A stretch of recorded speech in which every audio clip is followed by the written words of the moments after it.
ingin memberikan nasihat yang diberikan oleh para ulama setelah selesainya Ramadan. Jadi para ulama memberikan banyak sekali nasihat setelah hamba Allah manusia menyelesaikan satu bulan Ramadan. Nah, insyaallah taala pada kesempatan berbagi ini kita akan sebutkan paling tidak ada 3 nasihat secara umum setelah selesainya Ramadan. Yang pertama, nasihat yang pertama yang diberikan oleh para ulama setelah selesainya Ramadan, sering-seringlah berdoa kepada Allah. Sering-seringlah berdoa kepada Allah agar Allah menerima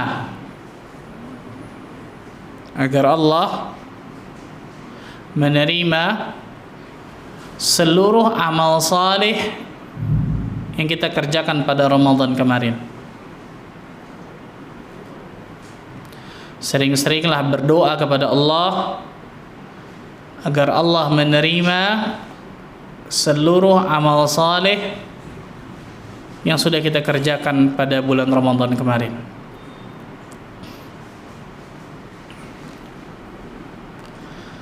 Seorang ulama yang bernama Al-Mu'alla bin Al-Fadl berkata, "Kanu yad'un Allah Azza wa Jalla an yuballighahum Ramadan 6 ashhur qabla an ya'tiya Ramadan." Para ulama terdahulu, orang-orang saleh terdahulu berdoa kepada Allah Azza wa Jalla agar umur mereka disampaikan ke dalam bulan Ramadan 6 bulan sebelum datangnya Ramadan. 6 bulan sebelum Ramadan sudah doa agar Allah masukkan diri mereka ke dalam bulan Ramadan. Kemudian lanjutannya apa? Wa kanu yad'un Allah Azza wa Jalla 6 ashhur ba'daha an yataqabbalahu minhum. Kemudian setelah selesainya Ramadan, para ulama terdahulu, orang-orang saleh terdahulu berdoa kepada Allah 6 bulan lagi setelahnya, tapi doanya beda. Apa itu? Agar Allah menerima seluruh amal saleh yang mereka kerjakan pada bulan Ramadan kemarin. Coba bayangkan ya, bagaimana istimewanya Ramadan dalam pandangan mereka. 6 bulan sebelum Ramadan berdoa kepada Allah agar Allah sampaikan umur mereka ke dalam bulan Ramadan. 6 bulan setelah Ramadan berdoa kepada Allah agar Allah terima seluruh amal saleh yang mereka kerjakan pada bulan Ramadan kemarin. Subhanallah, ini istimewa nih. Saya mau tanya, sekarang tanggal berapa? 14 Syawal, Masya Allah. Bagus nih, jawabannya cepat, Masya Allah nih. Adakah dari kita semua, jawabannya dalam hati aja. Ya, jawabannya dalam hati aja. Adakah dari kita semua yang dari tanggal 1 Syawal sampai hari ini 14 Syawal berdoa setiap hari kepada Allah, ya Allah terimalah seluruh amal saleh yang aku lakukan pada bulan Ramadan kemarin. Dia suruh dalam hati ya, tetap aja ada. Jadi ulama terdahulu 6 bulan setelah Ramadan masih doa kepada Allah Azza wa Jalla agar Allah sampaikan diri mereka, agar Allah Azza wa Jalla terima seluruh amal saleh yang mereka lakukan pada bulan Ramadan. Ini luar biasa istimewanya nih. Ini luar biasa, Masya Allah. 6 bulan setelahnya masih doa. Ini menunjukkan bagaimana rasa takutnya orang-orang saleh terdahulu, rasa takutnya para ulama salaf terdahulu akan ditolaknya amal-amal saleh yang mereka lakukan. Sebagaimana kita tahu bersama, arkanul ibadati thalathah. Rukun di dalam beribadah itu ada 3. Apa saja itu? Rukun di dalam ibadah apapun harus ada 3 rukun ini. Apa saja itu? Yang pertama, rasa cinta, al-mahabbah. Siapapun yang beribadah kepada Allah Azza wa Jalla tidak dilandasi atas dasar cinta kepada Rabbul Alamin, pasti ibadahnya hampa. Sebagaimana burung tanpa kepala, maka burung tersebut tidak akan pernah bisa hidup. Maka para ulama mengatakan al-mahabbah, rasa cinta di dalam ibadah itu seperti kepala dari seekor burung. Burung tidak ada kepala nggak akan pernah hidup. Maka sama seperti itu, ibadah kita tanpa cinta tidak akan pernah nikmat, ibadah kita hampa, pasti kosong. Rukun ibadah yang kedua apa? Ar-raja, rasa harap, berharap. Ar-raja, rasa harap. Berharap apa? Berharap akan surga Allah, berharap akan rahmat Allah, berharap akan karunia Allah, berharap akan diterima amal saleh kita oleh Allah. Itu harus ada dalam kita beribadah kepada Allah. Dan yang ketiga apa? Al-khauf, rasa takut. Takut akan apa? Takut akan neraka Allah, takut akan siksa Allah, takut akan azab Allah, takut amal saleh kita ditolak oleh Allah. Itu harus ada dalam ibadah kita. Nah, yang kedua dan yang ketiga ini kata para ulama seperti dua sayap burung yang harus seimbang. Kalau tadi al-mahabbah seperti kepala dari burung, betul ya? Kalau yang kedua dan yang ketiga, ar-raja dan al-khauf, rasa harap dan rasa takut, seperti dua sayap burung yang harus seimbang. Di mana sayap burung itu berat sebelah, maka pasti burung itu akan jatuh. Maka sama seperti itu. Ketika kita beribadah kepada Allah, dua sayap burung ini harus seimbang. Berharap akan surga Allah, harus ada juga rasa takut akan neraka Allah. Berharap akan rahmat dan karunia Allah, harus ada rasa takut juga akan siksa dan azab Allah. Berharap amal salehnya diterima oleh Allah, tapi harus ada juga rasa takut amal saleh kita ditolak oleh Allah. Ini harus ada dua sayap burung harus seimbang, subhanallah.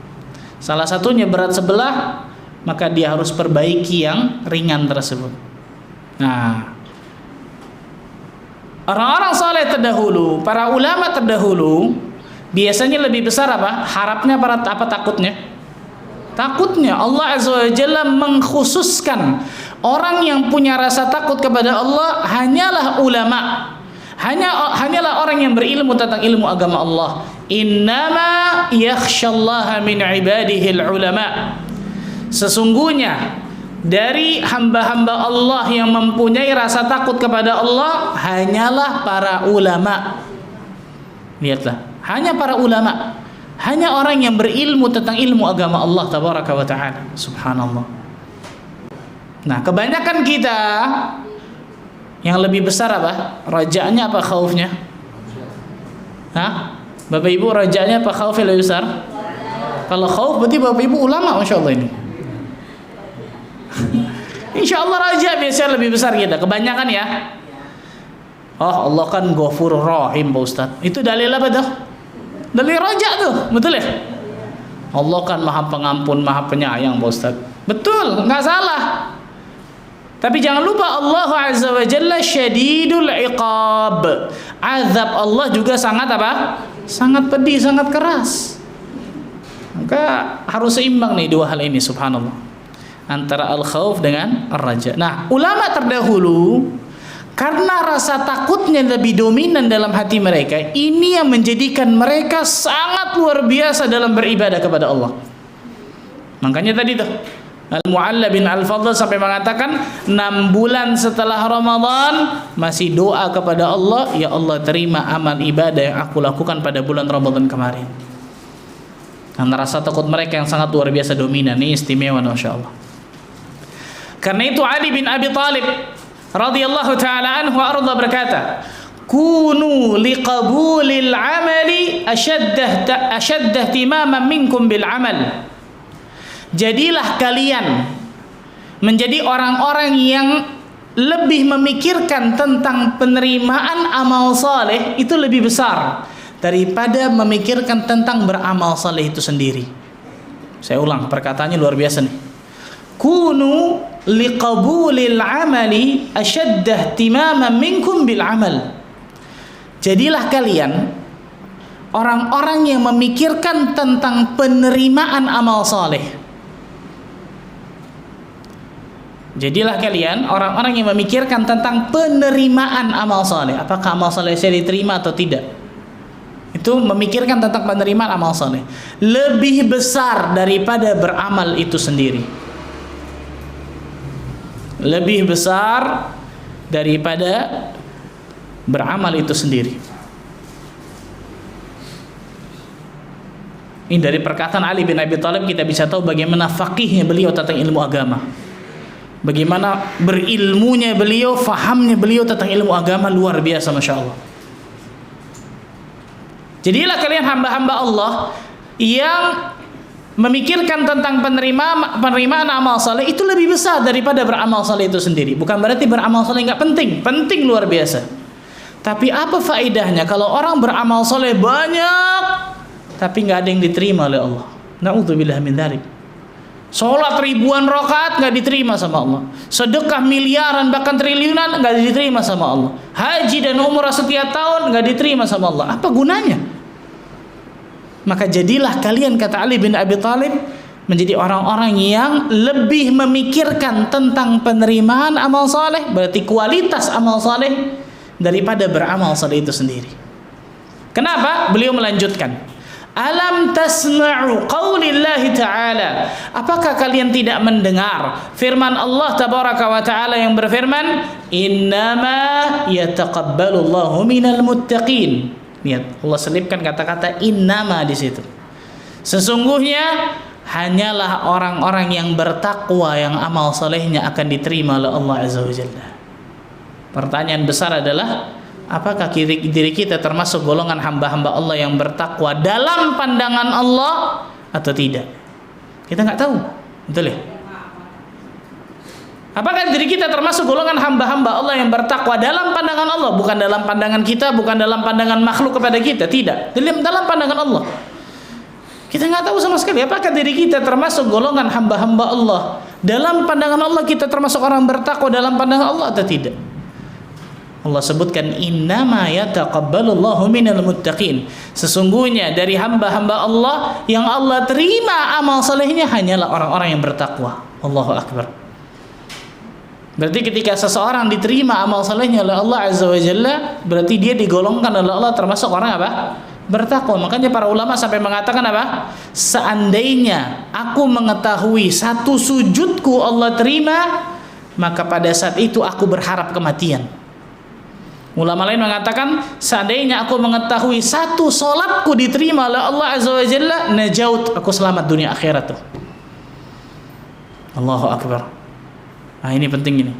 Dan ini bedanya amal soleh dengan dosa. Amal soleh dilipat gandakan 10 kali lipat sampai 700 kali lipat, bahkan lebih dari itu. Betul. Dosa cuma satu, nggak dilipat gandakan. Betul. Tapi ingat, dosa ini nggak ada syarat dan ketentuannya. Beda sama amal soleh, ada syarat dan ketentuannya. Harus ikhlas, harus ittiba'ur rasul, kan gitu ya. Dan seterusnya. Maka perhatikan baik-baik, para ulama mengatakan sampai kita meninggal, sampai kita mati, kita tidak tahu secara pasti, garis bawahi kata-kata saya ini, kita tidak tahu secara pasti apakah amal soleh kita diterima atau ditolak oleh Allah. Nggak tahu kita, karena itu hak prerogatif Allah tabaraka wa ta'ala. Kalau tanda-tandanya ada, nanti kita akan sebutkan tuh nasihat yang kedua dan yang ketiga nanti tuh. Tanda-tanda orang-orang yang diterima amal solehnya betul ada, tapi secara pasti kita nggak tahu. Itu hak Allah tabaraka wa ta'ala.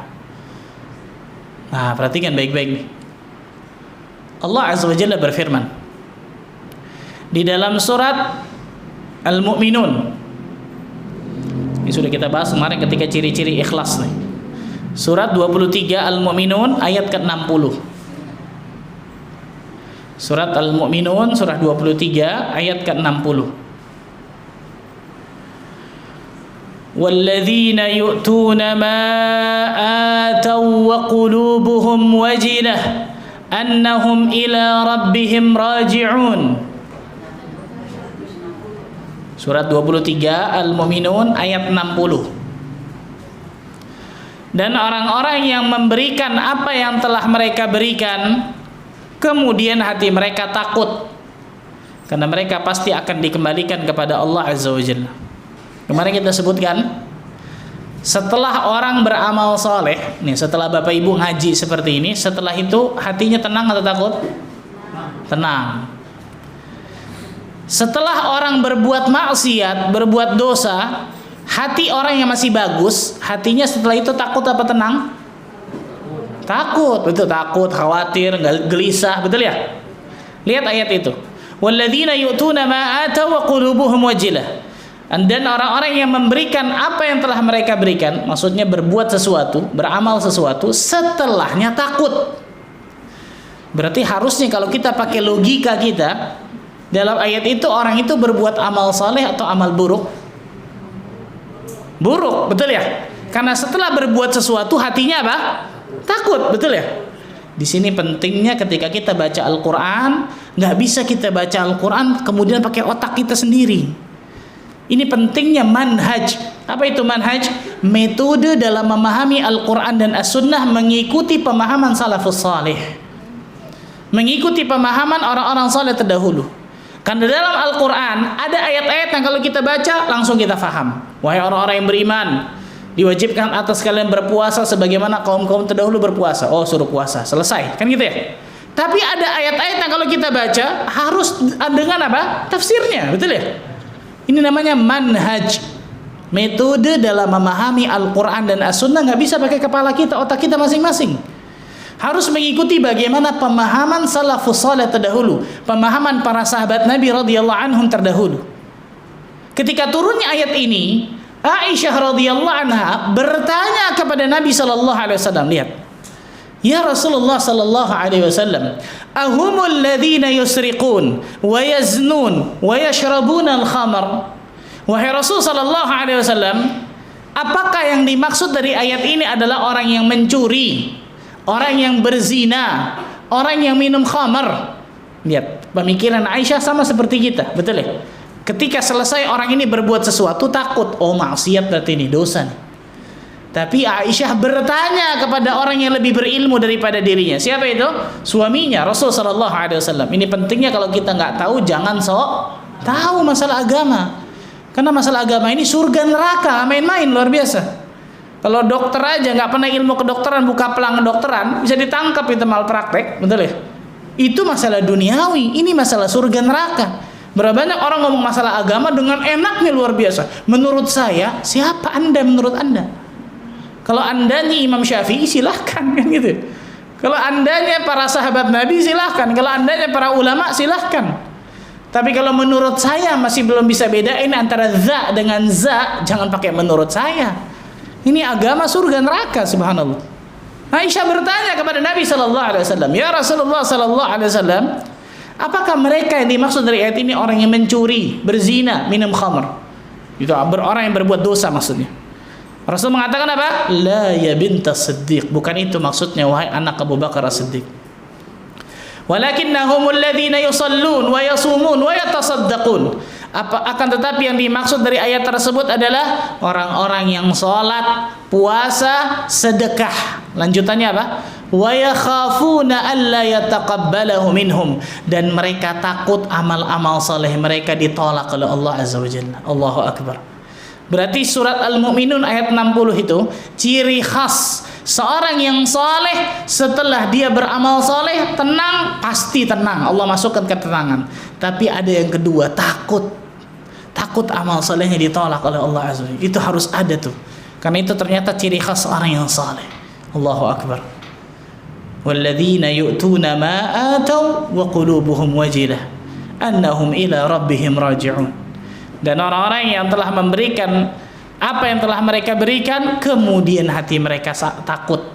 Berarti setelah berbuat amal soleh, hatinya takut akan azab Allah, takut akan neraka Allah, takut amal solehnya ditolak oleh Allah tabaraka wa ta'ala. Nah, ini yang menjadikan para ulama terdahulu 6 bulan setelah Ramadan masih doa kepada Allah, ya Allah terimalah amal soleh yang aku lakukan pada bulan Ramadan kemarin. Ini istimewa nih, luar biasa, masya Allah. Ayat yang lain dalam surat Al-Baqarah, surat kedua ayat 127.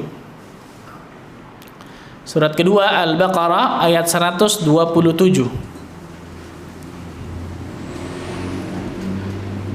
Allah Azza wa Jalla berfirman, wa idh yarfa'u Ibrahimul qawa'ida minal baiti wa Ismail Rabbana taqabbal minna innaka antas sami'ul alim. Dan ingatlah ketika Nabi Ibrahim diperintahkan untuk membangun dasar-dasar Ka'bah bersama Nabi Ismail.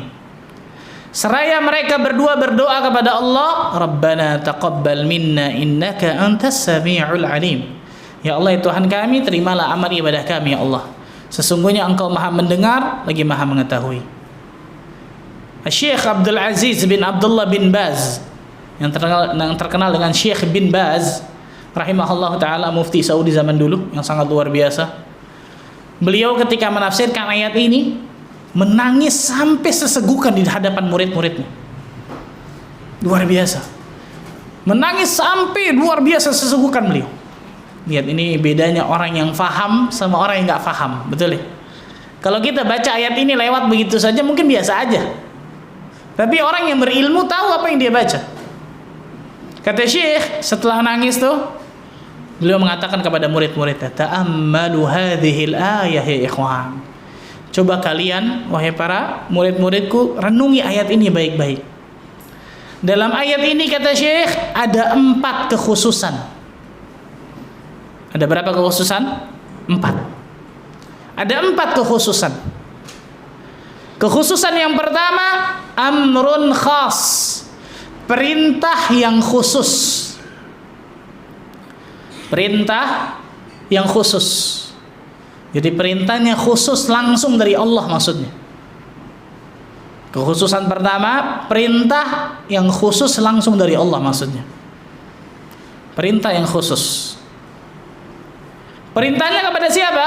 Yang kedua, kekhususan kedua, ila abdin khas, kepada hamba-hamba Allah yang khusus. Siapa yang diperintahkan ini? 2 nabinya yang sangat saleh, betul ya? Nabi Ibrahim dan Nabi Ismail. Nabi Ibrahim sampai gelarnya Khalilur Rahman, kesayangan Allah, kecintaan Allah, kekasihnya Allah. Bayangkan. Nabi Ismail sudah jangan kita ragukan sama sekali, luar biasa bagaimana keistimewaan dari Nabi Ismail alaihissalam. Nurutnya, salehnya luar biasa kepada ayahnya juga kepada ini. Kesalehan yang sangat luar biasa dari Nabi Ismail alaihissalam. Ini keistimewaan yang luar biasa. Nah, berarti hamba-hamba Allah ini khusus. Jadi perintahnya khusus langsung dari Allah. Terus kepada hamba-hamba Allah yang khusus, 2 nabi yang sangat saleh. Yang ketiga, wa amalun khas, amal perbuatannya khusus. Ngapain amal perbuatannya di situ dalam ayat itu? Bangun Ka'bah. Nggak main-main amal perbuatan itu tuh. Sampai sekarang kita lihat tuh. Lihat, kekhususan perintah yang khusus langsung dari Allah kepada hamba-hamba Allah yang khusus, 2 nabi yang sangat saleh, amal perbuatannya khusus bangun Ka'bah. Yang keempat, fi makanin khas, di tempat yang khusus. Di mana Ka'bah? Kebun Anas? Nggak ada kebun Anas Ka'bah. Di Makkah Al-Mukarramah, betul ya? Di Makkah Al-Mukarramah. Perintah yang khusus langsung dari Allah kepada hamba-hamba Allah yang khusus, 2 nabi yang sangat saleh. Amal perbuatannya khusus membangun Ka'bah di tempat yang khusus di Makkah Al-Mukarramah. Tapi selesai mereka berdua bangun Ka'bah, mereka menengadahkan tangannya ke atas langit berdoa kepada Allah, Rabbana taqabbal minna innaka antas samiul alim. Bayangkan.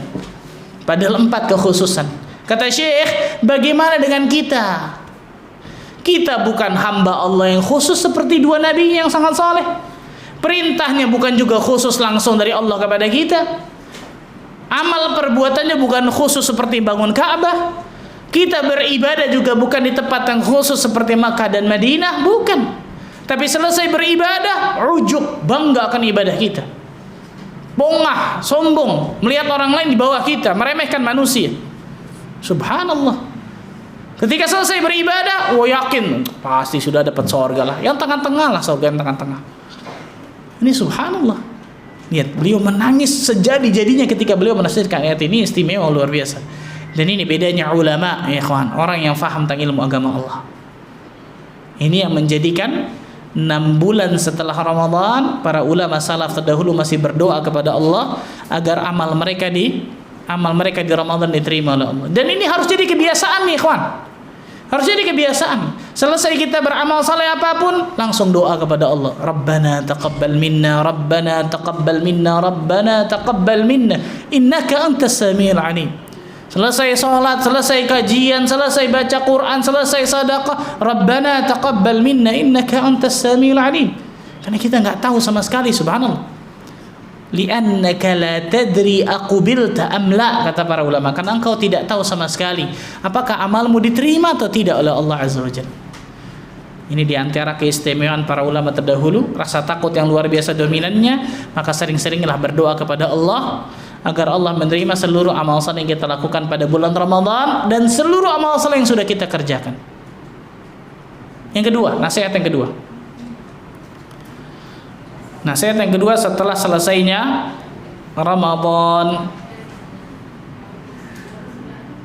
Ini baru yang pertama nih, masih doa nih, betul ya? Nasihat yang kedua, istiqomahkanlah. Nasihat yang kedua, istiqomahkanlah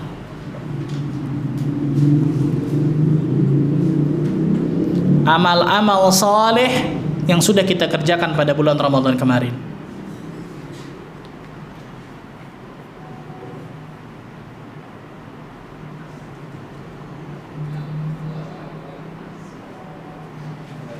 Istiqomahkanlah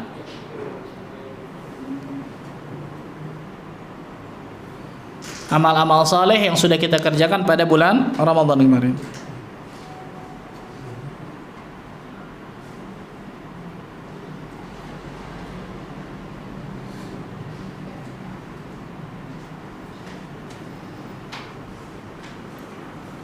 Syekhul Islam Ibn Taimiyah rahimahullah ta'ala berkata dalam kitabnya Majmu' Fatawa, wa annal karamata luzumul istiqamah.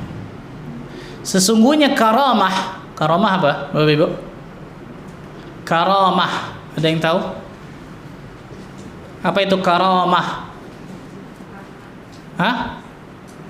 Karamatul awliya, karamahnya para wali-wali Allah. Apa maksudnya? Hah? Ya, seperti mukjizat, tapi diberikannya bukan kepada nabi dan rasul, diberikannya kepada orang saleh, para ulama. Khariqun 'anil 'adah, sesuatu yang di luar dari kebiasaan, di luar dari nalar manusia, keajaiban kalau bahasa kita. Tadi itu semacam apa? Semacam mukjizat, tapi kalau mukjizat khusus diberikan kepada nabi dan rasul. Nah, kalau karamah diberikan kepada orang saleh. Tambah soleh seseorang, tambah bertakwa seseorang, tambah dekat kepada Allah orang tersebut, tambah banyak Allah berikan karamah. Nah, beliau mengatakan wa annal karamata luzumul istiqamah. Sesungguhnya karamah seorang wali Allah berarti orang-orang yang Allah cintai, adalah luzumul istiqamah, bisa terus istiqamah. Bisa terus apa? Istiqamah. Jadi karamah itu bukan bisa terbang, tiba-tiba bisa jalan di atas air, nggak ada itu. Bukan itu karamah. Tapi karamah yang diberikan kepada wali-wali Allah, kata Syekhul Islam, adalah luzumul istiqamah. Bisa terus istiqamah. Istiqamah apa? Istiqamah di atas ketaatan kepada Allah. Istiqamah di atas ibadah kepada Allah, istiqamah di atas keikhlasan, istiqamah di atas apa? Ketaatan kepada Rabbul Alamin. Istiqamah untuk selalu beramal saleh, istiqamah dalam salat malam, istiqamah dalam apapun itu, istiqamah di dalam ketaatan kepada Allah. Bahkan para ulama mengatakan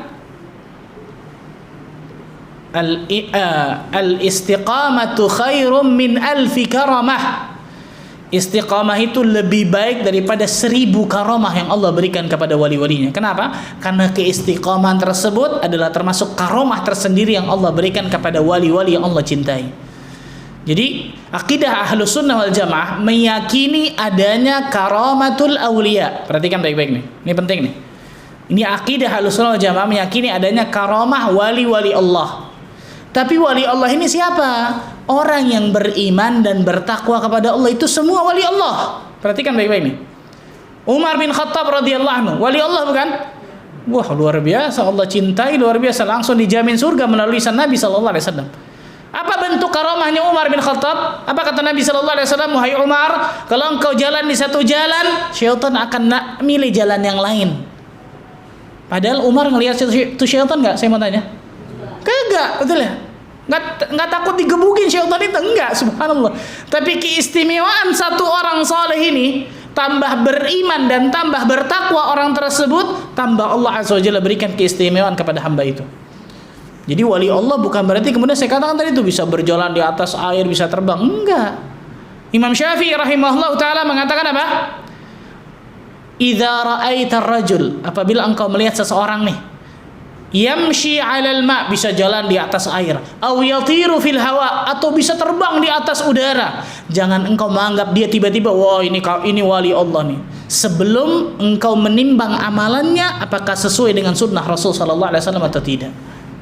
Nah, perhatikan baik-baik nih. Jadi wali Allah ada atau tidak? Ada, jelas. Siapa itu wali Allah? Semua orang yang beriman dan bertakwa kepada Allah itu waliullah. Tambah beriman dan tambah bertakwa orang tersebut, tambah Allah azza wajalla akan mencintainya. Karena kata-kata wali itu yang dicintai kan. Yang wala, cintai, disayangi dan seterusnya. Nah, salah satu bentuk karomatul aulia, karomahnya para wali-wali Allah, Allah berikan keistiqomahan bagi seseorang dalam beramal saleh. Wah, itu istimewa tuh, ikhwan. Coba saya mau tanya. Contoh real aja, contoh real. Kita di sini kajian rutin setiap hari apa? Selasa. Adakah dari kita semua, jawabnya dalam hati aja. Sudah berapa lama? Setahun ada nggak? Lebih. Adakah dari kita semua yang 1 tahun kajian di sini aja nih, belum yang lain, nggak pernah absen sama sekali? Coba saya mau tanya. 1 tahun doang nih, nggak pernah absen kajian ini sama sekali. Istiqomah, ini kan istiqomah, betul ya? Nggak pernah, ini satu kajian loh, satu tempat kajian, bukan belum kajian yang lain. Al-Imam Abu Yusuf, atau Imam Abu Yusuf, murid senior dari Imam Abu Hanifah. Murid senior dari Imam Abu Hanifah. Ketika anaknya meninggal, anak kecil meninggal, subhanallah, yang saleh, masih kecil.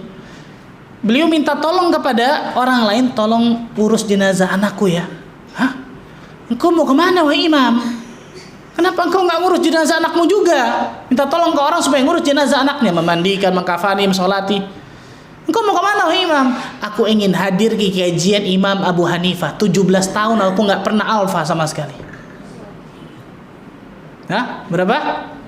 17 tahun. Saya tanya 1 tahun doang tadi. Hari Selasa kajian di sini. Ini 17 tahun di kajiannya Imam Abu Hanifah, Imam Abu Yusuf, tidak pernah 1 kali pun nggak ada.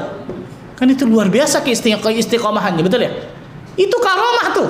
Itu karomahnya wali-wali Allah azza wajalla.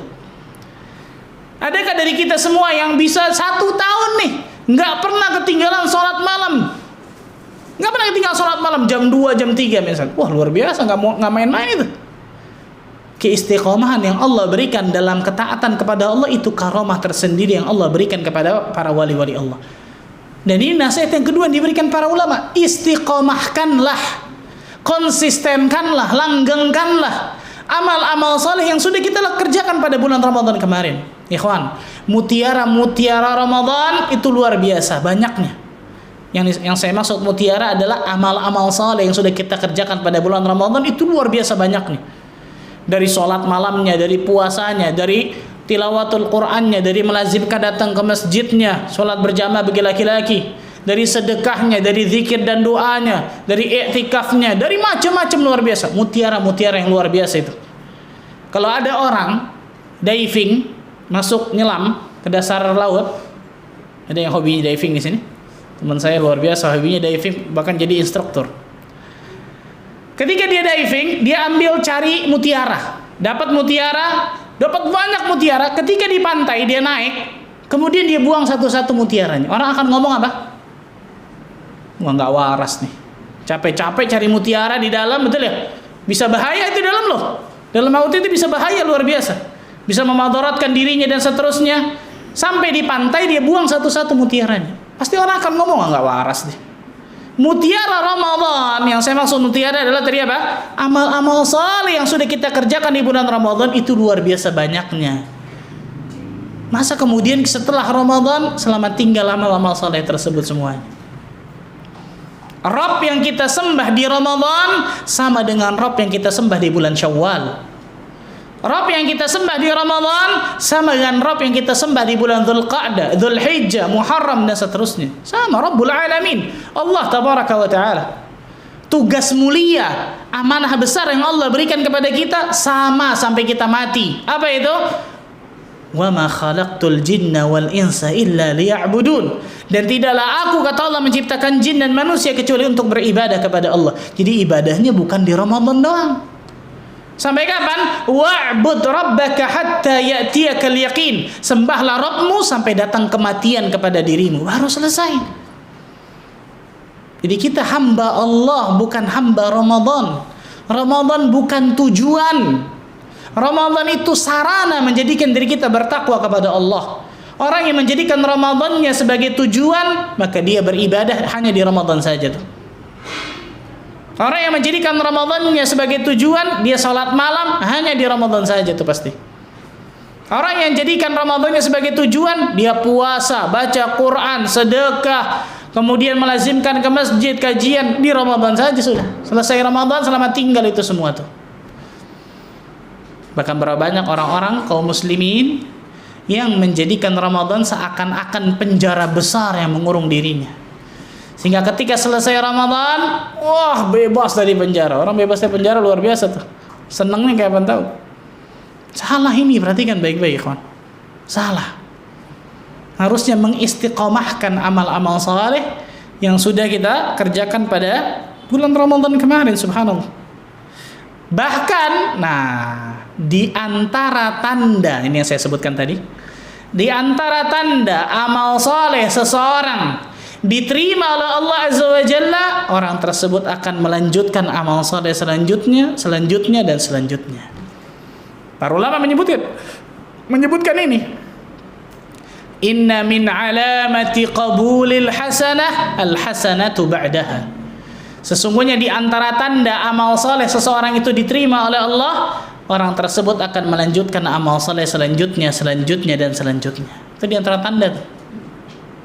Nah, ini penting nih, kawan. Nah, pertanyaannya sekarang, amal-amal saleh apa saja yang harus kita lanjutkan setelah Ramadan? Yang pertama jelas puasa, saum, berpuasa.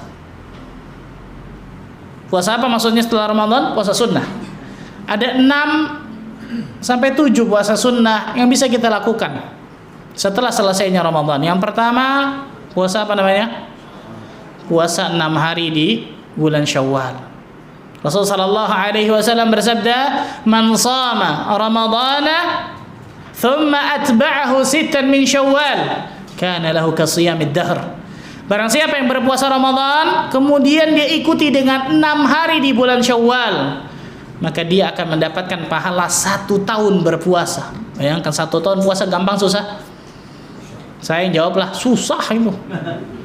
1 bulan aja kemarin luar biasa, 1 tahun lagi. Rahmat Allah Azza wa Jalla, karunia Allah yang sangat luar biasa. 1 bulan Ramadan tambah 6 hari mendapatkan pahala 1 tahun. Siapa yang nggak mau? Siapa yang nggak mau coba, subhanallah. Maka perhatikan baik-baik nih, subhanallah. Syawal, puasa Syawal. Kemudian puasa apa lagi? Puasa Daud, itu puasa sunnah paling terbaik. Ini puasa Daud nih, sehari berpuasa, sehari berbuka. Sehari berpuasa, sehari berbuka. Puasa Daud puasa paling terbaik. Salat malamnya Nabi Daud, salat malam paling terbaik. Gimana salat malamnya Nabi Daud? Kalau puasa Daud kan sehari puasa, sehari berbuka. Sehari puasa, sehari berbuka. Salat malamnya gimana? Tidur di awal malam, nanti bangun ketika di sepertiga malam. Kemudian tidur lagi di 1/6 malam, bangun lagi ketika mendekati subuh. Bisa? Bablas tuh akhirnya subuh. Berat, betul ya? Makanya yang paling terbaik itu selama malam paling terbaik. Awal malam tidur, dan itu dilakukan Nabi. Betul ya? Awal malam tidur, sepertiga malam bangun. Nanti 1/6 malam sedikit tuh, tidur lagi, dekat subuh bangun. Wallah itu berat itu. Dekat subuh tidur, bangun duha tuh bisa jadi itu, subhanallah. Itu salat malamnya Nabi Daud. Jadi puasa terbaik puasanya Daud, sehari puasa, sehari berbuka, sehari puasa, sehari berbuka, sehari puasa, sehari berbuka. Salat malam terbaik salat malamnya Nabi Daud tadi disebutkan oleh para ulama. Disebutkan oleh Nabi sallallahu alaihi wasallam. Yang kedua, puasa 6 hari bulan Syawal. Yang kedua puasa Daud. Yang ketiga, puasa apa lagi? Senin, Kamis, Yaumul Itsnin wa Yaumul Khamis, karena pada 2 hari tersebut diangkatnya apa? Catatan amal perbuatan kita kepada Allah. Puasa Senin, Kamis. Yang keempat, Ayyamul Bid, tanggal berapa? 13, 14, 15 seperti sekarang nih. Senin, Selasa, Rabu, 13, 14, 15 di setiap bulan Hijriah kecuali Dzulhijjah tanggal 13. Karena 13 Dzulhijjah masih termasuk hari-hari apa? Tasyrik, diganti dengan 14, 15, 16. Kemudian apa lagi? Puasa Arafah tanggal 9 Dzulhijjah, yang paling terbaik dari tanggal 1 sampai tanggal 9. Itu paling terbaik. Kalau nggak bisa, pilih dari 9 hari tersebut silahkan. Kalau nggak bisa, jangan tinggalkan di tanggal 9 Dzulhijjah yang kita kenal dengan puasa Arafah. Kemudian puasa apa lagi? Tasu'a, Asyura, 9, 10 Muharram. 9, 10 Muharram, Tasu'a dan Asyura. Kemudian puasa apa lagi? Puasa 3 hari di setiap bulan. Jadi ini dua dalil berbeda nih, ikhwan. Yang tadi Ayyamul Bid, kalau Ayyamul Bid hanya 13, 14, 15. Riwayat lain menyebutkan 3 hari di setiap bulan. Boleh di awal, boleh di tengah, boleh di akhir. Tapi kalau orang sudah melakukan Ayyamul Bid, ini yang paling terbaik, sudah masuk berarti nih. Bisa dipahami? Jadi 3 hari di setiap bulan itu boleh di awal, boleh di tengah, boleh di akhir, dan nggak harus berturut-turut. Nggak harus apa? Berturut-turut. 3 hari setiap bulan ini, kalau seseorang sudah melakukan Ayyamul Bid, berarti sudah masuk di sini. Sama seperti apa? Puasa Syawal. Kalau orang sudah melakukan 6 hari di bulan Syawal, berarti sudah apa? Include, sudah masuk di situ 3 hari setiap bulan. Bisa difahami? Puasa selanjutnya, puasa mutlak. Apa puasa mutlak? Puasa yang tidak terikat waktu dan keadaan. Misal besok nih hari Rabu, Anda mau puasa sunnah besok ah. Itu namanya puasa apa? Mutlak. Anda mau puasa besok hari Jumat. Nah, ini nggak boleh sendiri, harus diiringi hari sebelumnya atau hari apa? Sesudahnya. Itu puasa mutlak namanya. Puasa yang tidak terikat waktu dan keadaan. Banyak, luar biasa, ikhwan. Di Ramadan kita bisa sebulan full berpuasa tanpa mikir macam-macam. Betul nggak, Bapak Ibu? Wah, nanti pingsan, nanti ini, nanti lapar, nanti nggak ada tuh Ramadan. Nanti kerjanya jadi malas, nanti ngantuk. Nggak ada. Setelah Ramadan mau puasa, Allahu Akbar, berat banget tuh, luar biasa tuh. Wah, nanti mahnya kambuh, wah nanti ini, nanti itu. Padahal Ramadan sebulan nggak ada apa. Betul ya? Syaitan membisikkan kepada pikiran hati kita, intinya supaya kita nggak ibadah. Intinya itu, kan gitu. Padahal subhanallah, luar biasa. Satu-satunya amal saleh yang Allah langsung membalasnya cuma puasa doang loh. Menunjukkan pahala puasa ini sangat apa? Besar, luar biasa. As-shaumu li wa ana ajzi bihi. Puasa itu milikku kata Allah dan aku yang langsung akan membalasnya. Itu menunjukkan pahala puasa yang sangat luar biasa besarnya. Maka sayang sekali kalau seseorang puasanya hanya di Ramadan saja. Padahal ternyata puasa-puasa sunnah setelahnya luar biasa banyak. Nih, contoh satu. Amal saleh yang kita bisa istiqomahkan puasa. Amal saleh yang kedua yang kita bisa istiqomahkan apa? Salat malam, qiyamul lail, salatul lail, salat tahajud, atau disebut salat tarawih ketika Ramadan. Itu sama semua, istilahnya aja berbeda. Penamaannya sama, salat yang dilakukan di malam hari intinya. Ketika Ramadan, Masya Allah, jam 2 malam bisa datang tuh ketika ada 10 hari terakhir. Betul? 1 Syawal, 1 rakaat witir sebelum tidur pun dia tidak lakukan. Di sana bukan di sini. Di sini sih Masya Allah semua ini ahli tahajud semua ini, Masya Allah kelihatan, Masya Allah. Betul ya? Sebulan Ramadan kita bisa sebulan full luar biasa salat malam, salat tarawih, bahkan 10 hari terakhir bisa 2 kali bisa jadi tuh. Setelah Isya sama jam 2, betul ya? Kok ketika 1 Syawal 1 rakaat witir minimal salat malam kan ini, betul ya? 1 rakaat witir itu paling minimal salat malam. Nggak bisa kita lakukan. Padahal tinggal apa? Ambil wudu, salat witir 1 rakaat, tidur. Rasulullah SAW bersabda dalam hadis yang sahih dari Imam Muslim, "Fa inna ahabbal a'mali ila Allah adwamuha wa in qalla." Sesungguhnya amal yang paling dicintai oleh Allah Azza wa Jalla itu yang dawam, istiqamah, konsisten, walaupun sedikit. Lihat Rasul sebutkan loh, walaupun apa? Sedikit. Ada seseorang, si A sama si B. Si A ketika Ramadan, Masya Allah, sebulan full nggak pernah lewat tuh, taraweh, qiyamul lail dan seterusnya. Si B biasa aja. Tapi apa? 1 rakaat atau 3 rakaat misal witir sebelum tidur itu tidak pernah dia tinggalkan seumur hidupnya. Mana lebih afdal? Yang kedua jelas, yang mengistiqomahkan amalan kata para ulama. Luar biasa, perhatikan baik-baik nih. Karena ketika seseorang mengistiqomahkan amalan, Syekh Abdul Muhsin Al-Abbad Al-Badr menyebutkan ada 2 keistimewaan yang insyaallah taala dia akan dapatkan. Ada 2 hikmah, minimal ada 2 hikmah yang kenapa amalan yang istiqamah, konsisten walaupun sedikit itu lebih bagus daripada amalan yang musiman. Yang pertama kata Syekh Abdul Muhsin, silatum billah. Hubungan seorang hamba dengan Allah nggak pernah terputus. Betul nggak ikhwan? Kalau orang selalu ibadah, amal saleh, walaupun sedikit, maka hubungan dengan Allah nggak pernah putus, selalu nyambung. Beda dengan amal musiman. Ketika amal lagi naik, wah berarti hubungan sama Allah bagus. Tapi kalau lagi turun gunung nyungsep ke sumur, hilang tuh, betul ya? Hubungan dengan Allah bisa hilang. Nauzubillah min dzalik. Ini hikmah pertama nih, hubungan seorang hamba dengan Allah itu nggak pernah terputus ketika amalannya terus konsisten, walaupun itu sedikit. Yang kedua kata Syekh Abdul Muhsin Al-Abbad Al-Badr, hafizahullah taala, fa innal mauta baghtatan. Kematian itu datangnya tiba-tiba. Kematian itu datangnya tiba-tiba. Diharapkan kata beliau, ketika orang tersebut merutinkan mengistiqomahkan amal saleh walaupun sedikit, maka Allah Azza wa Jalla mudah-mudahan bisa wafatkan dia dalam keadaan beramal saleh tersebut. Dan berbahaya ketika seseorang amalannya musiman. Iya, kalau lagi naik Allah cabut nyawanya, kalau lagi turun, kalau lagi futur, kalau lagi berbuat maksiat dicabut nyawanya, gimana tuh? Nauzubillah min dzalik. Yang kedua contohnya salat malam. Dan nggak harus jam 2, perhatikan baik-baik ini kawan. Nggak harus tidur dulu, nggak harus jam 2, enggak. Saya contohkan tadi apa? 1 rakaat witir sebelum apa? Tidur, itu paling batas minimal sudah, subhanallah. Atau misal seseorang nih, dia sholat isya berjamaah, kemudian ba'diyah isya, kemudian witir langsung 1 rakaat. Boleh? Boleh. Boleh, karena waktu sholat malam setelah isya sampai subuh, itu waktu sholat malam. Jadi nggak harus apa? Jam 2. Jadi jangan ngoyo, wah saya mau bangun jam 2 Ustaz, toh iya silakan 11 rakaat, 23 rakaat, habis itu yang terjadi apa? Tahun depan lagi baru bangun.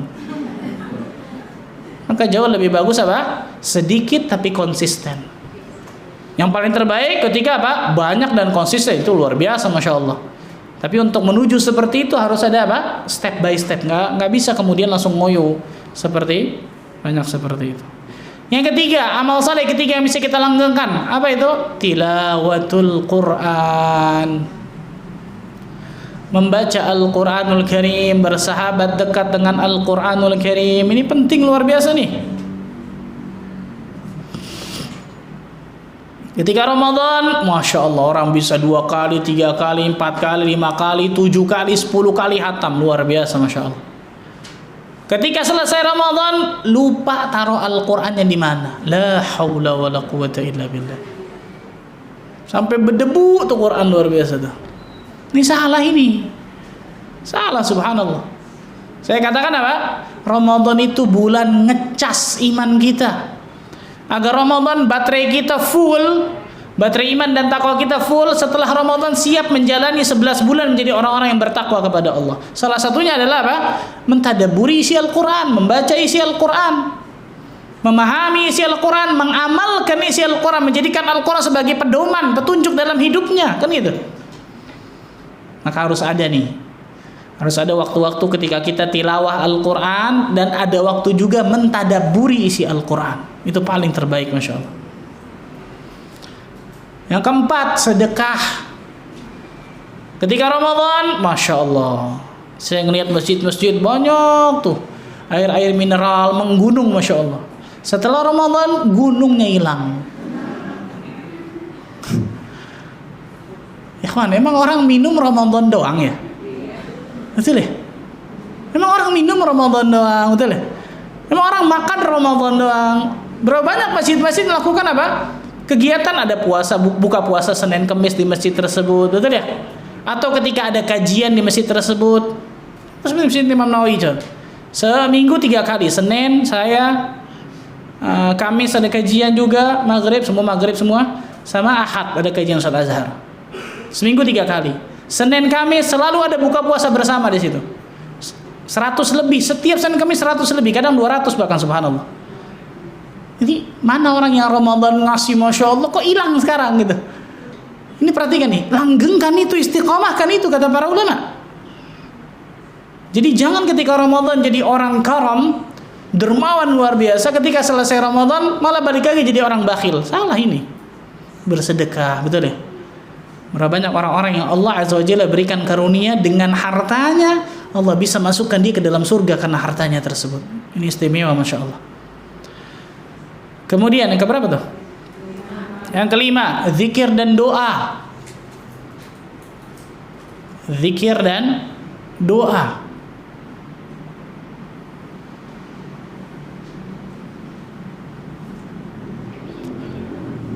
Yang keenam, melazimkan untuk datang ke masjid, bagi laki-laki terutama nih. Melazimkan, merutinkan untuk datang ke masjid. Ramadan, masya Allah, ramai masjid. Setelah Ramadan, karpet masjid kangen sama dia, subhanallah. Kemana si fulan ini, subhanallah. Lazimkan untuk datang ke masjid, subhanallah. Ketika Ramadan bisa i'tikaf dan seterusnya, maka setelah Ramadan jadikan itu, subhanallah. Peradaban Islam itu bisa jaya mulainya bukan dari mana-mana, tapi dari masjid, ya ikhwan. Nabi SAW ketika sampai di kota Madinah, beliau membangun masjid terlebih dahulu sebelum membangun rumah beliau. Bayangkan, saking pentingnya masjid dalam Islam itu, keistimewaan luar biasa dalam membina umat. Melazimkan, merutinkan untuk datang ke masjid, cinta ke dalam masjid, terutama para laki-laki ini. Salat berjamaah ke masjid 5 waktu dan seterusnya. Dan masih banyak lagi mutiara-mutiara Ramadan. Maka doa kepada Allah agar Allah berikan keistiqomahan. Ya muqallibal qulub, tsabbit qalbi ala dinik. Ya musarrifal qulub, sarrif qalbi ala ta'atik. Rabbana la tuzigh qulubana ba'da idh hadaitana wa hab lana min ladunka rahmah innaka antal wahhab. Dan seterusnya, doa kepada Allah agar Allah berikan kemudahan untuk istiqamah. Para ulama mengatakan apa? Orang-orang yang bisa menjadikan hari-harinya di atas muka bumi ini seperti hari-harinya di Ramadan, Allah akan jadikan hari kematiannya menjadi hari raya, hari Id bagi dirinya. Faham? Ini perkataan luar biasa nih, istimewa banget nih. Orang-orang, siapapun dari kita manusia yang bisa menjadikan hari-hari kita nih, hari-hari seperti biasa seperti ini, seperti hari-harinya di Ramadan, banyak ibadah, banyak amal soleh, luar biasa, masya Allah. Maka Allah akan jadikan hari kematiannya hari raya, hari Id bagi dirinya. Hari raya senang atau sedih? Senang, betul ya? Hari kematiannya jadi hari kesenangan untuk dirinya tuh, istimewa, masya Allah. Yang terakhir, yang ketiga, nasihat yang ketiga, setelah selesainya Ramadan, jangan pernah kembali ke jalan kedurhakaan. Jangan pernah kembali ke jalan syaitan setelah selesainya Ramadan. A'udzubillahi min dzalik.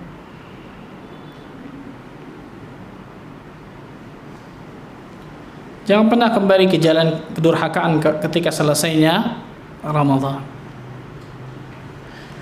Bishr Al-Hafi ditanya oleh seseorang, ya Bishr, ada seorang manusia, seorang hamba yang beribadah hanya di Ramadan saja. Bagaimana pendapatmu, hai Bishr? Apa kata Imam Bishr Al-Hafi? Bi'sal qaum la ya'rifuna Allah illa fi Ramadan. Seburuk-buruknya suatu kaum adalah suatu kaum yang tidak mengenal Allah kecuali cuma di Ramadan saja. Jadi seburuk-buruknya seorang hamba nih, yang ibadah cuma di Ramadan, yang menjauhi perbuatan dosa dan maksiat cuma di Ramadan saja. Ini seburuk-buruknya suatu kaum dan seorang hamba. Na'udzubillah.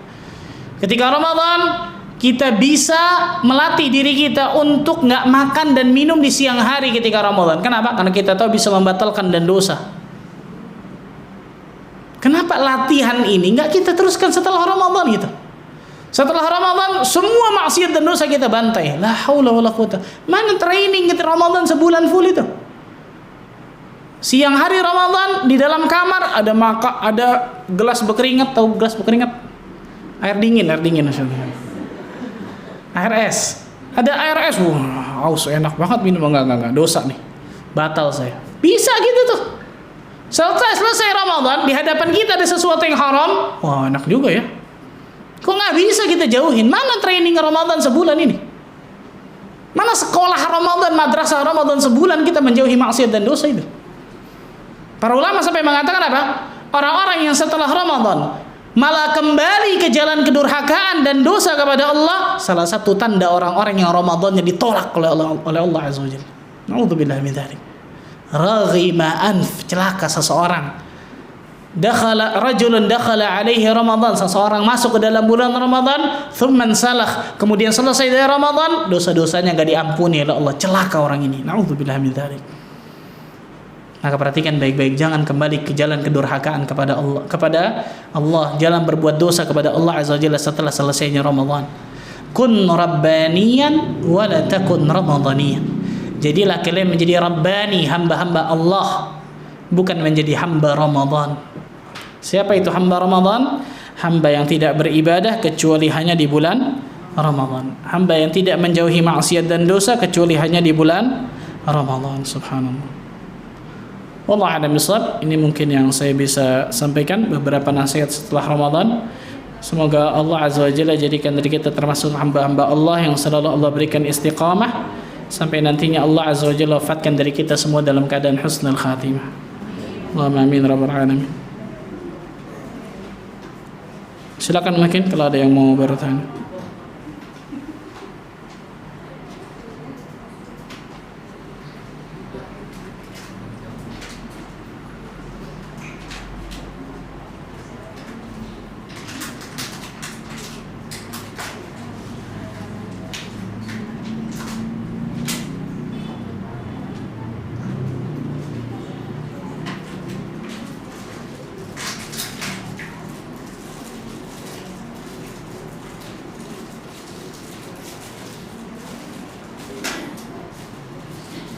Ya.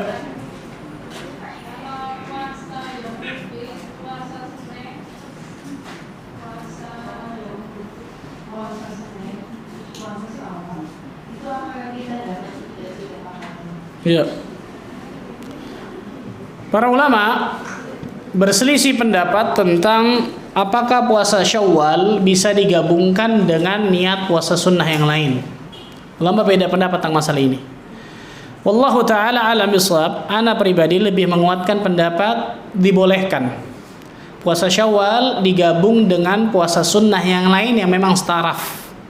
Contohnya tadi kemarin misal hari Senin nih, dia mau puasa Syawal sekaligus niatkan puasa Senin sekaligus niatkan puasa Ayyamul Bid tanggal 13. Wallahu ta'ala bishawab. Ana lebih menguatkan pendapat insyaallah yang seperti itu dibolehkan karena tiga-tiganya sama-sama sunnah dan setaraf. Sama seperti ketika kita masuk masjid, para laki-laki misal masuk masjid, dia niatkan untuk salat qabliyah, entah itu qabliyah zuhur atau yang lain, kemudian dia niatkan sekaligus dengan tahiyatul masjid, dia niatkan juga untuk salat sunnah wudu. 3 berarti, betul ya? Bisa 2, bisa 3 tuh. Maka itu insyaallah ta'ala pendapat yang lebih rajih dibolehkan selama sama-sama sunnah dan setaraf. Tapi ada sama-sama sunnah nggak setaraf. Contoh, dia ingin menggabungkan antara salat ba'diyah isya dengan tarawih, boleh nggak? Kenapa nggak boleh? Sama-sama sunnah. Hah? Ba'diyah isya boleh dilakukan jamaah nggak? Enggak. Tarawih dilakukan boleh jamaah nggak? Boleh. Berarti tidak apa? Nggak setaraf. Walaupun sama-sama sunnah tapi tidak setaraf kata para ulama. Maka pendapat yang lebih rajih yang seperti ini nggak boleh. Jadi sunnah dan setaraf kata para ulama. Ada yang mengatakan maksudun li dzatihi, maksudun li ghairihi, ala kulli hal. Jadi intinya wallahu a'lam bishawab, ana pribadi lebih menguatkan pendapat puasa Syawal boleh digabungkan dengan puasa niat puasa sunnah yang lain. Ulama khilaf lagi nanti tuh, apakah puasa Syawal bisa digabungkan dengan puasa qadha Ramadan? Ya, khilaf lagi tentang masalah itu. Sebagian ulama ada yang membolehkan, tapi jumhur ulama tidak membolehkan. Kenapa? Karena yang satu wajib, yang satu apa? Yang satu sunnah. Wallahu a'lam bishawab. Maksudnya itu pahalanya Ustaz. Nah, kalau niatnya 3, berarti pahalanya 3 dapat dia insyaallah. Betul ya? Sama seperti tadi. Niatnya 2 dia masuk tahiyatul masjid sekaligus qabliyah dapat 2. Niatnya 3 sekaligus dengan sunnah wudu insyaallah dapat 3. Wallahu a'lam. Ya.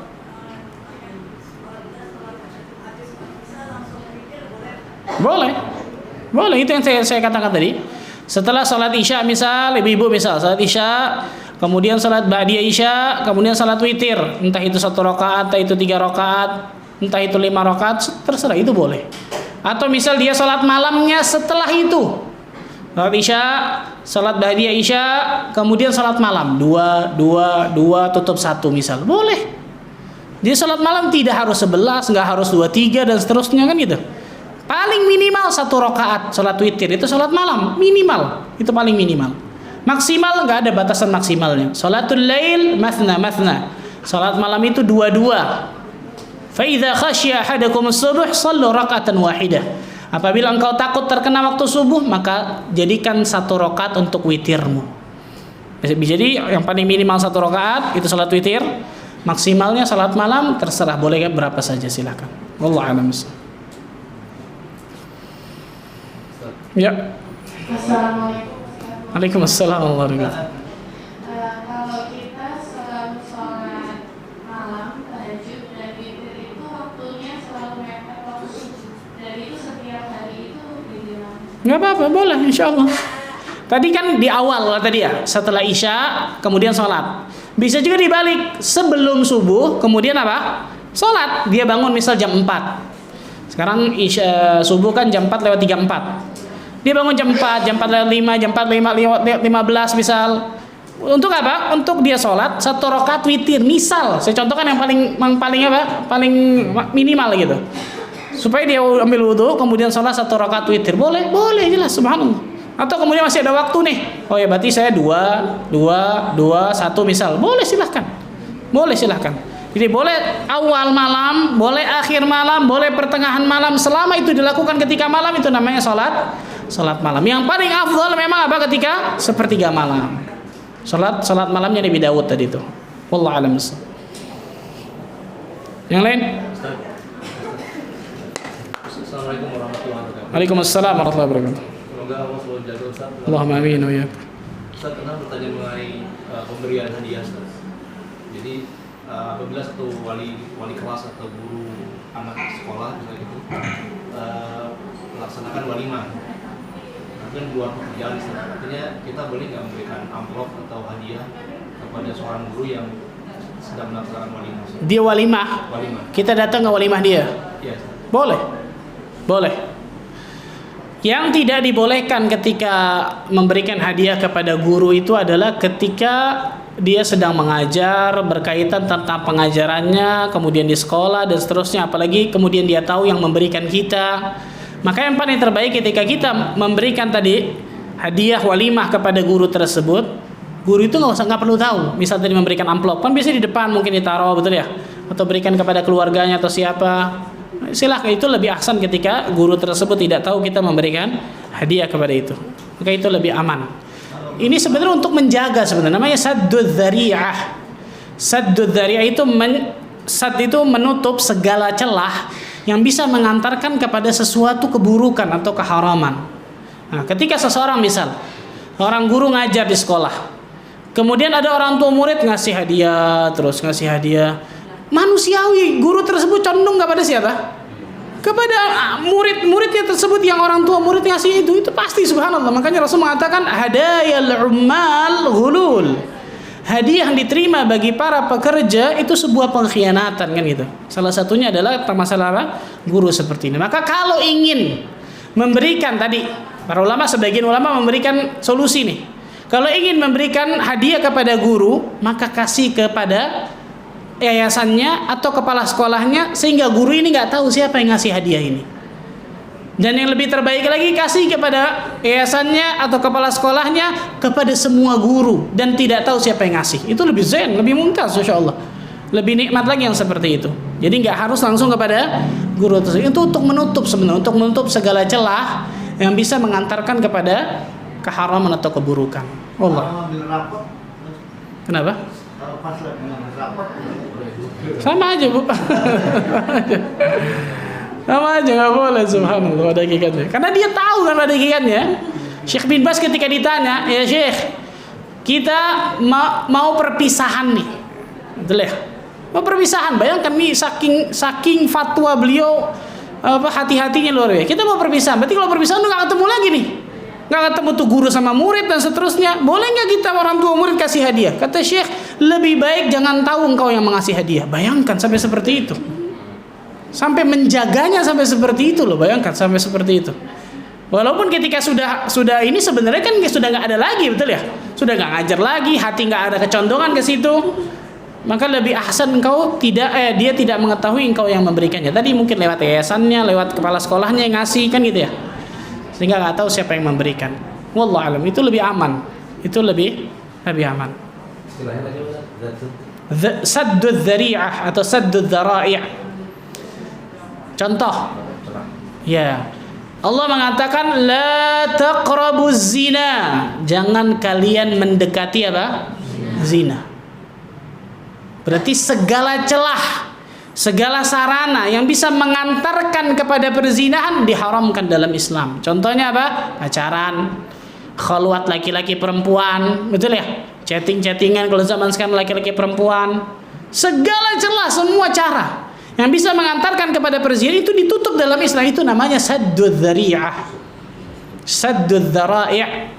Saddud dzari'ah, menutup segala celah yang bisa mengantarkan kepada keburukan atau keharaman.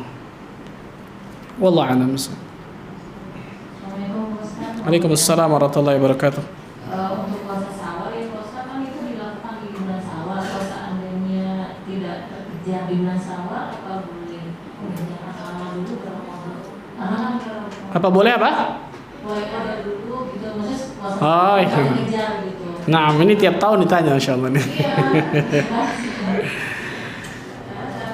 Yang saya baca lebih afdalnya lebih ke kode dulu ya. Iya, betul. Sama sholat wudu dengan sholat duha bisa kali gabung. Iya. Iya, kalau saya jawab yang kedua dulu yang gampang insyaallah. Duha dan sunnah wudu bisa digabung. Bisa digabung. Salat duha sekaligus kemudian dia salat sunnah wudu bisa digabung karena itu sunnah dan sunnah yang setaraf insyaallah. Yang pertama tadi, terutama bagi para wanita sebenarnya, para akhwat ini selalu nanya, qada Ramadan dulu atau puasa Syawal dulu boleh apa tidak? Senang, sabar, tenang, slow, tenang. Yang pertama, kalau dia bisa mengqadha Ramadannya terlebih dahulu, hadza afdal wa aula. Ini lebih afdal dan lebih selamat dari perselisihan pendapat ulama. Dan bisa sebenarnya kalau kita nggak banyak kemana-mana lebarannya, betul ya. Tapi kalau lebarannya keluarga besar harus kesini, oh, ini repot nih, subhanallah. Kalau dia bisa mengqadha Ramadan dulu, kemudian setelah itu baru puasa Syawal, hadza afdal wa aula. Itu lebih afdal, lebih bagus, lebih selamat, lebih terlepas dari perselisihan pendapat ulama.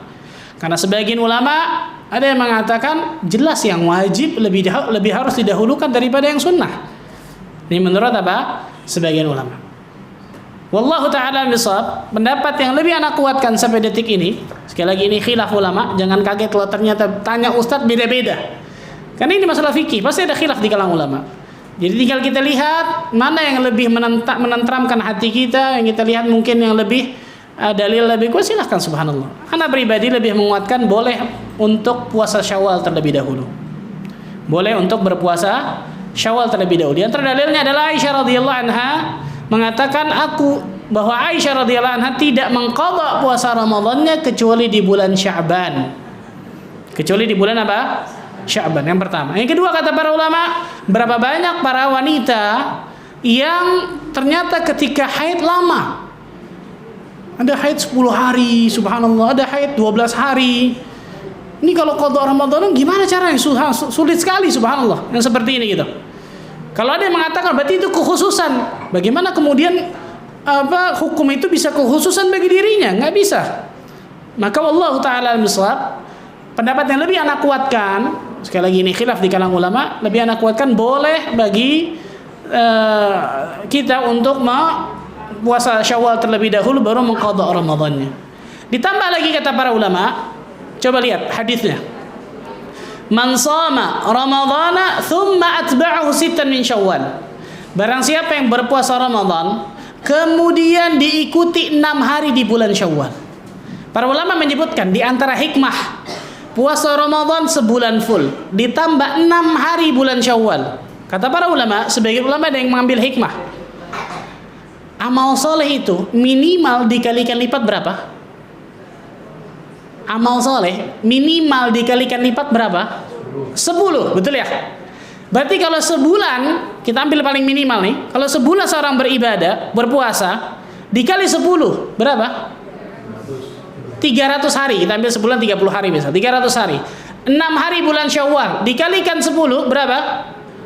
360 hari. Itu berarti berapa? 360 hari? 1 tahun. Maka para ulama mengatakan, kenapa bisa sebulan ditambah 6 seperti mendapatkan pahala 1 tahun full? Karena seperti itu kata para ulama hitungannya. Maka ketika seseorang misal Ramadannya nih belum sebulan tadi ya, karena ada haidnya dan seterusnya para wanita misal, atau ada sakitnya, kemudian dia qada Ramadan dulu, dia puasa Syawal dulu 6 hari. Selama dia belum menuntaskan qada Ramadannya, dia belum dapat 1 tahun full tuh. Bisa dipahami?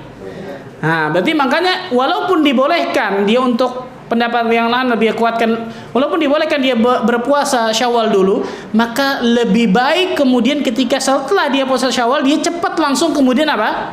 Mengqadha Ramadannya agar bisa mendapatkan pahala apa? 1 tahun tersebut. Wallahu taala bissawab. Wah, itu seneng ibu-ibu masyaallah nih. Itu tuh masyaallah tuh. Asyikun. Ada juga yang habis baca bisa di Zulqa'dah. Iya, itu ada pendapat juga seperti itu, tapi wallah alam lemah ya, karena dalilnya jelas. Thumma atba'ahu sittan min Syawal. Dalil jelas subhanallah. Kemudian diikuti 6 hari di bulan Syawal, disebutkan yang Syawal di situ. Jadi walaupun ada pendapat ulama yang mengatakan kemudian bisa diqadha ketika Dzulqa'dah, wallah alim bissawab, ana lebih menguatkan pendapat boleh untuk puasa Syawal terlebih dahulu, karena pendapat itu lebih lemah ketika bisa puasa Syawal di bulan Dzulqa'dah. Wallahu a'lam bissawab.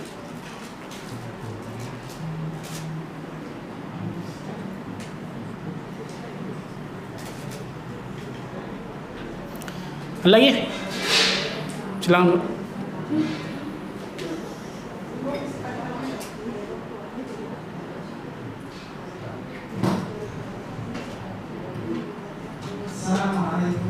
Waalaikumsalam warahmatullahi wabarakatuh. Dari kemarin, Bu. Dari kemarin Ayyumul Bid 13, 14, 15.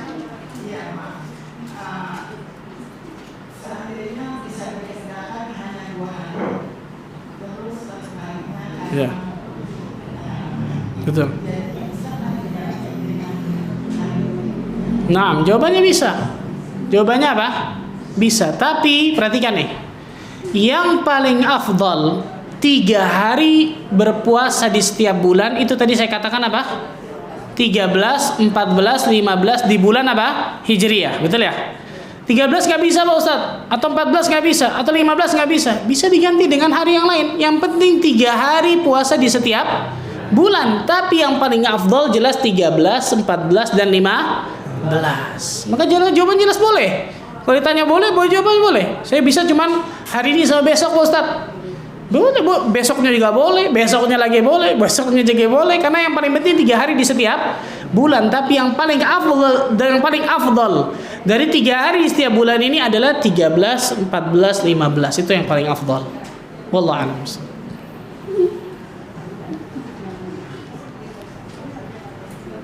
Ada lagi? Assalamualaikum.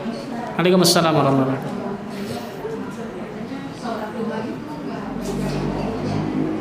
Sholat duha itu apa? Nggak harus apa? Oh iya, naam.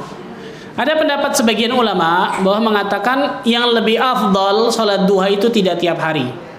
Ini pendapat sebagian ulama. Tapi wallahu a'lam bishawab, ana lebih menguatkan pendapat sholat duha itu sangat dianjurkan tiap hari. Di antara dalilnya adalah apa? Nabi SAW dalam hadis Arba'in, setiap persendian kita, Nabi SAW menyebutkan ada 360 persendian. Setiap harinya harus disedekahkan. Amar ma'ruf nahi munkar sedekah, subhanallah sedekah, alhamdulillah sedekah, dan seterusnya. Dan itu mencukupi ketika 2 rakaat salat duha. Mencukupi dari 2 rakaat apa? Salat duha. Jadi kalau kita salat duha 2 rakaat, 360 sendi itu sudah mencukupkan dari sedekahnya, bayangkan. 1. Kemudian yang kedua, ausini khalili bi thalath. Sahabat mengatakan, Abu Hurairah mengatakan, kekasihku, yaitu maksudnya Rasul sallallahu alaihi wasallam mewasiatkan kepada diriku 3 hal yang tidak pernah aku tinggalkan selama hidupku. Salah satunya adalah apa? Salat duha, betul, salat duha. Witir sebelum tidur, kemudian apa? Berpuasa 3 hari setiap bulan dan salatud duha. Maka wallah alam bisa pendapat lebih rajih bahwa sholat duha itu boleh dilakukan setiap hari, bahkan wallah alam bisawab yang lebih afdal yang dilakukan setiap hari. Walaupun pendapat sebagian ulama betul, bahkan sebagian sahabat berpendapat sholat duha itu yang paling afdal tidak setiap hari. Betul. Kenapa? Karena Nabi SAW tidak tiap hari dan seterusnya. Tapi wallah alam bisawab pendapat yang lebih rajih bahwa sholat duha tersebut yang paling afdal yang dilakukan setiap hari. Sekali lagi ini khilaf di kalangan ulama. Masalah fikih, masalah khilaf pasti itu. Ini pentingnya kita belajar fikih, belajar adabul khilaf. Bagaimana adab ketika berselisih pendapat? Harus ada adabnya di situ, harus ada akhlaknya. Perhatikan baik-baik. Nggak boleh seseorang ketika dia mau belajar fikih, tapi nggak siap, dadanya nggak lapang, nggak bahaya nih. Bisa nyesat-nyesatin orang ujung-ujungnya akhirnya. Subhanallah. Jangan. Perhatikan baik-baik nih. Contoh yang setiap tahun nih, besok nih, puasa Arafah, mengikut mana? Ikut sana atau ngikut ini? Wah, setiap tahun ribut orang masalah itu, betul ya? Siapapun kita yang mengikuti pendapat ulama, kemudian lihat dalilnya, cukup selesai. Perhatikan baik-baik, ini pentingnya seorang tulabul ilm, seorang penuntut ilmu agama Allah. Ini nikmatnya seorang penuntut ilmu agama, bebas dirinya. Bebas dia. Dia boleh menguatkan satu pendapat ini, yang penting dia tahu dalilnya, dia tahu ulama yang berpendapat seperti ini. Selesai. Itu nikmat luar biasa tuh. Nah, jadi jangan, wah bingung Ustaz, ini nih. Kalau bingung berarti harus belajar lagi kita sampai nggak bingung. Karena harusnya semakin dia berilmu tentang ilmu agama Allah, semakin nikmat dia menjalani dalam ibadah ini. Kalau masalah fikih pasti ada khilaf di situ. Makanya pentingnya ketika orang belajar fikih, dadanya harus luas, lapang. Harus belajar juga adabul khilaf, adab ketika berselisih pendapat. Wallahu a'lam bishawab. Assalamualaikum Ustaz. Waalaikumsalam warahmatullahi wabarakatuh. Ustaz, sebulan kemarin itu kan Ramadan full, terus puasa Syawal 6 hari, terus break 2 hari. Kalau puasa Daud mulai dari Jumat itu sudah boleh nggak Ustaz? Boleh, silahkan, nggak ada masalah. Puasa Daud itu tidak ada batasannya harus sebulan misalnya, nggak ada. Misal, besok saya mau puasa Daud nih. Berarti mulai besok saya puasa nih, puasa buka, puasa buka, puasa buka. Udah seminggu nih, seminggu aja deh, udah selesai nih. Boleh nggak? Boleh. Jadi puasa Daud itu tidak harus sebulan, nggak harus 2 bulan, nggak harus terus-terusan nggak berhenti sama sekali. Boleh, silahkan. Boleh. Jumat aja nggak apa-apa ya Ustaz ya? Ahadnya puasa kan? Iya. Iya boleh insyaallah. Boleh. Karena niatnya puasa Daud, bukan niatnya puasa sunnah mutlak di hari Jumat. Kalau dia puasa sunnah mutlak di hari Jumat, baru ikuti hari sebelumnya atau hari sesudahnya. Sama seperti puasa Syawal. Saya puasa Syawal di hari Jumat doang. Pendapat yang lebih rajih, boleh. Kenapa? Karena dia niatnya bukan puasa sunnah mutlak di hari Jumat doang, enggak. Tapi niatnya puasa Syawal. Sama seperti tadi, niatnya puasa Daud. Maka boleh. Kata para ulama tentang masalah ini.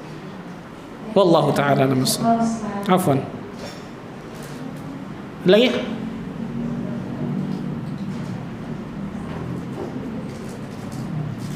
Baik, itu mungkin yang saya bisa sampaikan. Semoga Allah tabaraka wa taala selalu berkahi pertemuan kita. Semoga Allah azza wa jalla jadikan diri kita termasuk golongan hamba-hamba Allah yang selalu Allah berikan hidayah taufik untuk meniti siratal mustaqim, sampai nantinya Allah azza wa jalla wafatkan diri kita semua dalam keadaan husnul khatimah. Sebagaimana Allah kumpulkan kita di tempat ini, semoga Allah bisa kumpulkan kita nanti di surga firdausnya tanpa hisab dan tanpa adab. Allahumma amin rabbal alamin. Subhanakallah bihamdika asyhadu an la ilaha illa anta astaghfiruka wa atubu ilaik. Wassalamualaikum warahmatullahi wabarakatuh.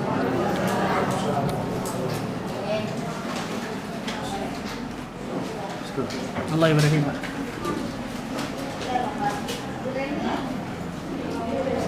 الله يبارك فيك.